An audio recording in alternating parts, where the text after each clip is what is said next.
السلام علیکم۔ آج کے دن ہم دو ایسے واقعات کے بارے میں جانیں گے جن کو سن کے آپ کی روح اور ایمان بہت تازہ ہوگا۔ اس میں ایک ہارون مکی کا امتحان ہے۔ مامون رکی کہتے ہیں کہ ایک دن امام جعفر صادق علیہ السلام کی خدمت میں بیٹھا تھا کہ ساحل ابن خرسانی امام کی خدمت میں حاضر ہوا اور سلام کر کے بیٹھ گیا، اور امام علیہ السلام کی خدمت میں عرض کرنے لگا، مولا آپ رحیم و کریم خاندان کے فرد ہیں، امامت آپ کا حق ہے، پھر کیا وجہ ہے کہ آپ نے اپنے حق کے لیے جنگ نہیں کرتے، جبکہ اس وقت آپ کے لاکھوں عقیدت مند موجود ہیں اور ہزاروں شرباء تلواریں آپ کی نصرت کے لیے حاضر ہیں۔ امام علیہ السلام نے فرمایا، ابھی بیٹھو، تھوڑی دیر بعد تمہیں جواب دوں گا۔ پھر آپ نے کنیز کو حکم دیا کہ تندرست اور روشن کر دے، اور تنور روشن ہوا کیا اور آگ سے بھر گیا، تو آپ نے ساحل سے کہا، اس تنور میں جا کر بیٹھ جاؤ۔ ساحل ابن خرسانی یہ حکم سن کر پریشان ہوا اور معذرت طلب کی۔ اس دوران ہارون مکی امام کی خدمت میں حاضر ہوا۔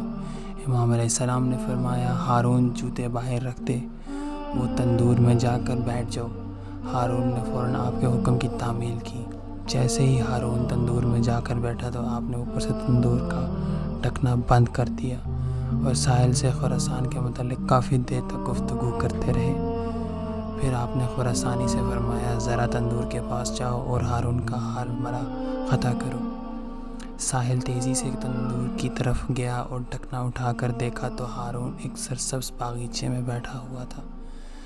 دھڑکن اٹھتے ہی ہارون باہر آ گیا۔ امام علیہ السلام نے ساحل خراسانی سے پوچھا، خراسان میں ایسے فرد کی کتنی تعداد ہے؟ ساحل نے کہا کہ خدا کی قسم ایک بھی نہیں۔ آپ نے فرمایا کہ جب اس طرح کے ہمیں 5 افراد مل گئے تو ہم اپنے حق کے لیے اٹھ کھڑے ہوں گے۔ ہم بہتر جانتے ہیں کہ کب خروج کرنا ہے۔ والسلام۔ آج کا دوسرا واقعہ حضرت علی علیہ السلام کی ذہانت کا مشہور واقعہ ہے۔ حضرت علی علیہ السلام کی عدل و عدالت کا ایک اور دلچسپ واقعہ بہت مشہور ہے۔ 2 شخص سفر پر نکلے ہوئے تھے کھانا کھانے کے لیے کسی جگہ پر اکٹھے بیٹھ کے۔ ایک کے پاس 5 روٹیاں اور دوسرے کے پاس 3 روٹیاں تھیں۔ اسی دوران وہاں سے ایک تیسرے شخص کا گزر ہوا۔ دونوں نے اس تیسرے شخص کو اپنے ساتھ بٹھا لیا اور مل کر روٹیاں کھانے لگے۔ کھانے کے بعد تیسرا شخص وہاں سے جاتے ہوئے دونوں کو روٹی کی قیمت کے طور پر 8 درہم دے گیا۔ اب ان دونوں میں 8 درہم کی تقسیم پر جھگڑا شروع ہو گیا۔ جس کے پاس 5 روٹیاں تھیں اس نے کہنا تھا کہ روٹی کے حساب سے اس کے پاس 5 درہم اور دوسرے کے پاس 3 درہم بنتے ہیں، جبکہ دوسرا جس کے پاس صرف 3 روٹیاں تھیں وہ اٹھ کر وہی 8 درہم برابر تقسیم کرنے پر بضد تھا۔ آخر کار دونوں کا یہ معاملہ لے کر حضرت علی علیہ السلام کی خدمت میں حاضر ہو گئے۔ آپ نے ساری بات سننے کے بعد جس کے پاس 3 روٹیاں تھیں اس شخص سے فرمایا، تمہارا ساتھی جو تمہیں دے رہا ہے اسے قبول کر لو، کیونکہ وہ نہ منا۔ حضرت علی علیہ السلام نے بہت سمجھایا لیکن وہ پھر بھی نہ مانا۔ اس نے کہا، مجھے انصاف چاہیے۔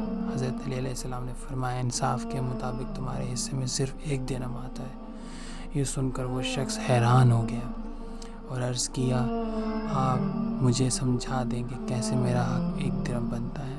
آپ نے فرمایا کہ روٹیوں کی کل تعداد 8 تھی اور کھانے والے تم 3 آدمی تھے۔ اگر ایک روٹی کے 3 ٹکڑے کیے جائیں تو 8 روٹیوں کے 24 ٹکڑے بنتے ہیں، جو تینوں میں برابر تقسیم کریں تو ہر ایک کے ہاتھ میں 8 ٹکڑے آتے ہیں۔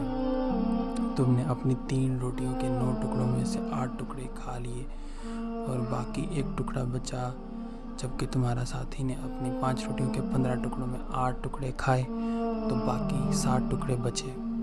اس طرح تیسرے شخص نے تمہاری روٹی میں سے صرف 1 ٹکڑا کھایا اور تمہارے ساتھی کی روٹیوں میں سے 60 ٹکڑے کھائے، لہٰذا انصاف کے مطابق تمہارا درہم اور تمہارے ساتھی کے ساتھ 7 بنتے ہیں۔